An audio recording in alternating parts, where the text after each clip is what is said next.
கொளத்தூர் தொகுதியிலே ஸ்டாலின் தோக்கிறதுக்கு தான் வாய்ப்பு அதிகம். இன்னைக்கு தடவை அதான் நடக்கும்.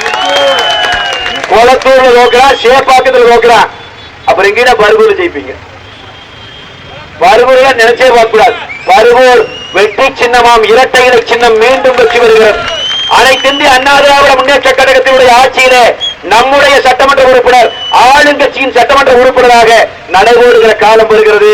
அம்மா தாய்மார்களுக்கு நான் கடைசியா சொல்லி நிறைவு செய்ய விரும்புறேன். நிறைய திட்டங்கள் கொடுத்தாச்சுங்கம்மா. அண்ணன் எடப்பாடியார் சொல்லிட்டாரு. அம்மா சொன்னது, அம்மா சொன்னா அது நடக்கும் இல்லைங்களா? அந்த இவனை மாதிரி ஏமாத்திட்டு போக மாட்டோம். எல்லா பஸ்ல இலவசமா எல்லா பஸ்லயும் போலான்ட்டு அப்புறம் பஸ்ஸுக்கெல்லாம் லிப்ஸ்டிக் சுட்டாம பாருங்க. அந்த வேலையில நாம பண்ண மாட்டோம். என்ன, அனைத்து நகர்ப்புற பேருந்துகளும் இலவசம், ஆண்கள் பெண்கள் அனைவருக்கும் இலவசம் அறிவிப்பு கொடுத்தாச்சு எடப்பாடியார். அதனால நடக்கும். எல்லா திட்டங்களுமே நல்ல திட்டங்கள் நம்ம இன்னைக்கு கொண்டு வந்திருக்கிறோம். ஆனா தாய்மார்களுக்கு நான் சொல்றேன், இவன் கடைசி நேரத்தில் திமுக கார ஏதோன்னு சொல்லி ஏமாத்து வருவான்.